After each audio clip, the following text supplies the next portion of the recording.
जुदि a is not equal to 0, b is equal to 0 अब्ला जौगानाय समानथाय ax square plus bx plus 0 नि रोदाफ्रा जागोन option a minus b plus minus root over b square minus 4ac by 2ac, b ऑप्शनाव दं root over minus c by a आरो मोनसे मा minus root over minus c by a,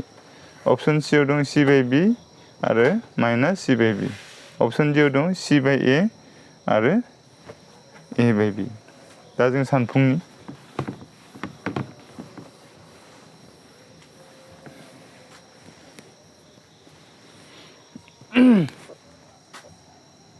बिनि माना 0 जानो हायो होनदों नालाय मा जाहैगोन solution ax square plus bx plus c0 नि b नि माना मा a नि माना मा 0 जानो हाया, b नि माना 0 मा जागोन a नि माना 0 जानो हायाबा ax square जाफिनबाय प्लस b नि माना 0 जानो हायोबा b नि जायगायाव 0 होबाय प्लस c 0 ax square 0 जों x होनोबा 0 प्लस c 0 ax square 0 जों c दाजाबा c 0 ax square is equal to c आर थांबा माइनास c ओमफ्राय मा a x square नि x square खौल' लाखिबाय माइनास c बाय a सोलायसोल'खौ जों x खौ सानना लादो आरो a आरो c आरो b फोरखौ मा a b आरो c फोरखौ थादेर होनना सानना लादों, c आरो d दं आरो जेनेबा b आरो x नि थादेर a आरो x खौ थादेर। दा सोलायसोल'आ x माने मान दिहुननांगौ x नि बिनि मानखौ दिहुननांगौबा मा जाहैगोन लेफ्ट साइडथिं सोलायसोल'आ x स्क्वायर जाना दं अब्ला नैखौबो मा खालामनांगोन माइनास c बाय a होनानै ओरै स्क्वायर खालामनांगोन, स्क्वायरजों बे रुट दाननानै माइनास c बाय a जाफिनगोन आरो x स्क्वायर दानना होबाय x is equal to plus minus root over minus c by a बेबायदि जाहैबाय थामहिनबा मा जाहैगोन x इज इक्वल टू खेबसे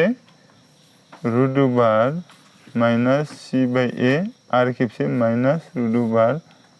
माइनास c बाय a माबे अपसनाव बे दङ माइनासखौ नैबे गेजेरावबो होजायो नैबे सायावबो होजायो बे गेजेरावबो होजायो आरो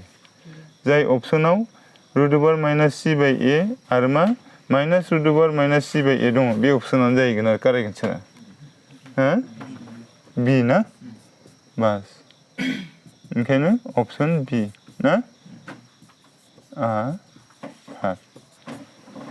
option B are right.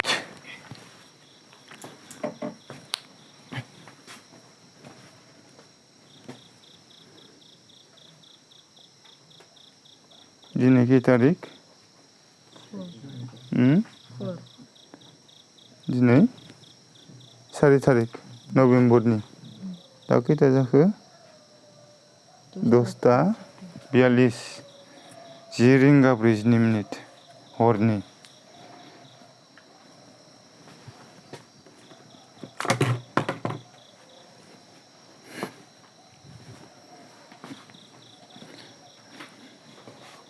preparing for the coming SLC examination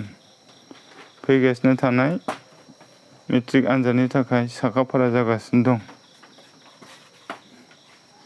दिनै नभेम्बर दाननि 4 खालार दा हरनि 10 रिंगा 40 मिनिट 11 बाजि जाथारनोसै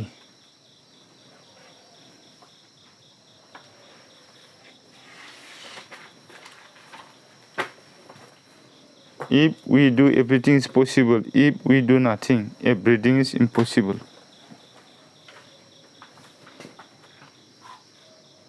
Slow learner students are being properly trained. I mean, slow learner students are being taken slow learner students are being